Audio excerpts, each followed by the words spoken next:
देखिए, शासन प्रशासन तो मुस्तैद है होली मनाने के लिए और जुम्मे की नमाज भी अदा कराने के लिए, परंतु कुछ लोगों को ऑब्जेक्शन है। वह लोग, जैसे महिलाएं इनका हिजाब पहनती है, तो मैं उनसे निवेदन करूंगा त्रिपाल का, जैसे मस्जिद को भी त्रिपाल से ढकते हैं, तो त्रिपाल का हिजाब बना लें और उससे वो लोग जा सकते हैं, तो उसमें परेशानी नहीं होगी और उनको आसानी से अपनी नमाज अदा भी हो जाएगी। और देखिए, हम रंग के लिए किसी से हम ये नहीं कह सकते कि 5 मीटर तक ही रंग डालना है, 18 मीटर में रंग नहीं डालना, ऐसा हो नहीं सकता, क्योंकि होली सनातन धर्म की बहुसंख्यक की आस्था का विषय है और सतयुग से चली आ रही है। सतयुग है, त्रेता है और द्वापर है और आज कलयुग है। तो होली सनातनियों का बहुत बड़ा पर्व है, साल में एक बार ही आता है। तो इसलिए मैं यही कहूंगा आपके माध्यम से कि जैसे मस्जिद को त्रिपाल से ढकते हैं, ऐसे ही इनकी महिलाएं भी हिजाब पहनती है और त्रिपाल का हिजाब ये लोग बनवा लें, उससे आराम से उनकी टोपी गीली नहीं होगी, कहीं भी आ जा सकते हैं। आपके कहने का मतलब है पुरुष भी? जी पुरुष, मेरा टोपी वाले तो पुरुष ही हुए ना, तो जितने भी पुरुष हैं इनके, वो त्रिपाल का हिजाब बनवाएं और उसको उस दिन के लिए पहने, तो हिंदुओं को परेशान ना करें। और ये कुछ नेता जो है बेईमान वोटों के खातिर उनके फेवर में जो बयान देते हैं, वो ठीक नहीं है और निंदनीय है। मैं उनकी सबकी निंदा करता हूँ। मंदिर भी बनवाएंगे? जी, अलीगढ़ मुस्लिम यूनिवर्सिटी में मंदिर बनना चाहिए और मुझे मौका मिले तो मैं अपना सबको जमीन जायदाद बेच के भी मंदिर बनाने को तैयार हूँ। पहली ईंट आप रखेंगे? पहली ईंट में रखूंगा, क्यों कि जब मस्जिद है तो मंदिर होना चाहिए। कौन से मंदिर की मांग? राम मंदिर होना चाहिए। राम हमारी आस्था का विषय है, विश्व की आस्था का विषय, और राम हम सबके पूर्वज हैं। लेकिन ये 600 ईस्वी से पहले कहाँ मुस्लिम पंथ था, बताइए ना, ये सारे पंथ हैं।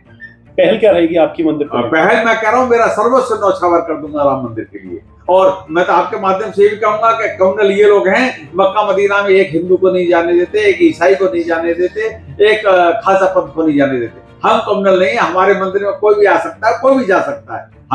हम ही बहुत अच्छे व्यक्ति हैं, बाकी लोग अच्छे नहीं है, छोटे से लोग हैं। मेरा नाम उमर खान है, मैं साबिक कोर्ट मेंबर अलीगढ़ मुस्लिम यूनिवर्सिटी हूँ। ठाकुर रघुराज सिंह जैसे नफरती टोले के लोग जो देश को विभाजन की तरफ ले जाना चाहते हैं, देश में नफरत को परवान चढ़ाना चाहते हैं और आपसी सद्भावना को बिगाड़ना चाहते हैं, ये तो वो लोग थे जो हमेशा हिजाब के मुखालिफ थे, आज हिजाब की वकालत कर रहे हैं। और जरा सी धूप आएगी तो ये खुद हिजाब पहनेंगे। तो मैं इन लोगों को ये मशवरा देना चाहूंगा कि नफरत को परवान मत चढ़ाइए। ये देश नफरत का मुतामिल नहीं हो सकता और नफरत को मोहब्बत से मिटाया जा सकता है। आपके जहरीले बयान से हिंदुस्तान वासियों को, देशवासियों पर कोई असर नहीं पड़ेगा और जो आपसी सद्भावना है, देश में प्रेम है, भाईचारा है, मोहब्बत है, इख्वत है, वो कायम रहेगी। आप जैसे नफरती लोग कभी इस मुल्क में कामयाब नहीं होंगे। उन्होंने तो ये भी कहा है कि अगर यूनिवर्सिटी के अंदर मंदिर बनेगा तो मैं अपनी सारी संपत्ति बेच दूंगा।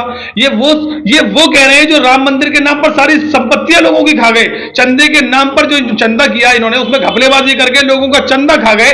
आज वो अपनी संपत्ति बेच के मंदिर बनाने की बात कर रहे हैं। मैं उनको कहना चाहूंगा कि अगर आप इतना ही संपत्ति बेचने वाले थे तो राम का मंदिर जब अयोध्या में बना था तब आपने अपनी संपत्ति नहीं बेची, जो पूरे हिंदुस्तान का विषय था, आपने तब संपत्ति नहीं बेची। आज अपनी नफरत को परवान चढ़ाने के लिए इस तरह के उलझुल बयान दे रहे हैं और इसी नफरत की से अयोध्या के वासियों ने आपको वहां से शिकस्त देकर के एमपी के चुनाव में समाजवादी पार्टी के एमपी को जिताया था। और मैं इसमें यह भी ऐड करना चाहूंगा कि अगर अलीगढ़ मुस्लिम यूनिवर्सिटी में ये मंदिर की वकालत करते हैं तो हम कहेंगे कि बनारस हिंदू यूनिवर्सिटी में मस्जिद बननी चाहिए, क्योंकि ये मुल्क कानून से, संविधान से चलेगा, आईन से चलेगा, ना कि नफरती लोगों की नफरत से और उनके जहर से चलेगा। पहली बात तो यह है, देखिए, ना तो होली पहली मर्तबा आ रही है, ना ही जुमा पहली मर्तबा आ रहा है, ना ही ईद पहली मर्तबा आ रही है। हाँ, ये और बात है कि कुछ लोग माहौल पहली मर्तबा ख़राब कर रहे हैं। इससे पहले कभी ऐसा नहीं हुआ भाई। हम भी और आप भी, जितने हम हिंदू मुस्लिम हैं, शुरू से हम देख रहे हैं, कभी ऐसा नहीं हुआ। हम लोग साथ में एक दूसरे के साथ मिलजुल के रहते हैं। और बड़े मशहूर शेर है ना कि मज़हब नहीं सिखाता आपस में बैर रखना, हिंदी हम वतन हिंदुस्तान हमारा। तो हम लोग तो, हमारा मज़हब तो प्यार और मोहब्बत सिखाता है, चाहे सनातन धर्म हो, चाहे इस्लाम हो। हाँ, ये बात और है कि कुछ लोग राजनीति की रोटी सेकने के लिए उस मज़हब को के चोले को उतार के फेंक देते हैं और दरिंदे के भेस में बाहर आते हैं और लोगों को लड़ाने की कोशिश करते हैं।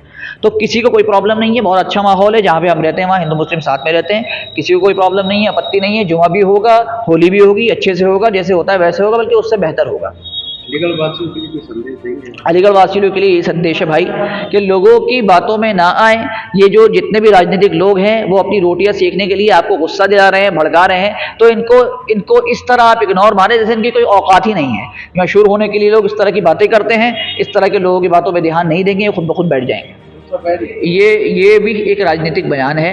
देखिए, अलीगढ़ मुस्लिम यूनिवर्सिटी एक तालीमी इदारा है, तो तालीमी इदारों के अंदर जो है मस्जिद मंदिर इस तरह की बनाने की बातें करना, ये जो है ऐसा लगता है कि वो ध्यान भटकाना है। अगर वो कहते हैं कि भाई मुस्लिम यूनिवर्सिटी में एक नई फैकल्टी खोलेंगे अपना घर बेच के, हम मुस्लिम यूनिवर्सिटी के अंदर जो है एक नया कोर्स शुरू करेंगे अपना घर बेच, तो समझ में आती बात, हाँ वो देश को आगे बढ़ाने की बात कर रहे हैं। लेकिन इससे तो साफ जाहिर हो रहा है वो दंगे और फसाद की बात कर रहे हैं, आग लगाने की बात कर रहे हैं। आपको ये कहने लगे कि भाई बनारस हिंदू यूनिवर्सिटी के अंदर मैं मस्जिद बनाना चाहता हूं, तो जाहिर सी बात है उसके खिलाफ लोग कहेंगे ना कि भाई तुम मस्जिद मंदिर की बात कर रहे हो, ये शिक्षा के मंदिर हैं, तो इन शिक्षा के मंदिरों में तुम शिक्षा की बात करो, स्वास्थ्य की बात करो, तालीम में कैसे बच्चे आगे बढ़े इसकी बात करो। तुम अपने बच्चों को बजाय तालीम में ले जाने के जहर घोल रहे हो, उनको नफरत की तरफ लेके जा रहे हो, तो ये मुस्तकबिल मुल्क का खराब हो रहा है ऐसे लोगों की वजह से। नहीं, मंत्री जी का बयान नाकाबिले एहतराम है। देखिए, ये देश को तोड़ने वाला बयान है। बाबा राव भीमराव अम्बेडकर के संविधान को यानी कि तोड़ने वाला बयान है। अलीगढ़ के अंदर अब से नहीं सदियों से होली मनाई जा रही है और जुमे की नमाज भी पढ़ी जा रही है। लगातार आपने देखा होगा कि बीजेपी के नेता इस पर बयानबाजी कर रहे हैं, ये जनता के भाव को ठेस पहुंचा रहे हैं। अलीगढ़ की आवाम जो काबिल एहतराम आवाम है उसके दिल पे चोट पहुंचा रहे हैं। होली के नाम पर और दिवाली के नाम पर और जुमे की नमाज के नाम पर के यानी कि अलीगढ़ के नौजवान और अलीगढ़ के आवाम के यानी कि दिल पे चोट पहुंचाने का काम है। मैं कहूँगा आपके माध्यम से कि अगर कहना था तो उनको कहते कि आज महंगाई चरम पर है। आज तेल देखिए त्योहार को देखते हुए इन्होंने महंगाई कर दी। माननीय मंत्री जी, इनको तो कहना चाहिए था तेल जो 150 पार है वो यानी कम होना चाहिए था। महंगाई चरम पर है, तो इसको भटकाने के लिए, जनता के मुद्दे को भटकाने के लिए ये उल्टे सीधे बयान दे रहे हैं। और मैं आपके माध्यम से कहना चाहता हूँ कि आज अलीगढ़ मुस्लिम यूनिवर्सिटी के अंदर होली मनाई गई और तमाम स्कूलों में होली मनाई गई, हिंदू मुस्लिम भाइयों ने होली मनाई, किसी को भी कोई ऐतराज़ नहीं था। और आने वाले वक्त में जब जुमे की नमाज पढ़ी जाएगी और होली मनाई जाएगी तो आप देखेंगे अलीगढ़ की काबिल आवाम को कि वो लोग खुशी से त्यौहार मना रहे हों, किसी को कोई ऐतराज़ नहीं होगा। और आपके माध्यम से कहना चाहता हूँ कि आदरणीय कप्तान साहब और प्रशासन और शासन के तमाम अधिकारी और अच्छे से पीस मीटिंग कर रहे हैं और अच्छे से त्यौहार मने इसलिए कोशिश कर रहे हैं। और आपके माध्यम से कहना चाहता हूं कि अलीगढ़ की आवाम बहुत काबिल है, बहुत इंटेलिजेंट है, सब जानती है ये राजनीतिक मुद्दे हैं और जनता के जो मेन मुद्दे हैं उनको भटकाने के लिए ये तमाम बयान दिए जा रहे हैं। तो जनता काबिल है, आप देखेंगे कि त्यौहार मनाया जाएगा। और अलीगढ़ की आवाम से गुजारिश करता हूँ कि खुशी से व मोहब्बत और खुलूस से अपना त्यौहार मनाएं।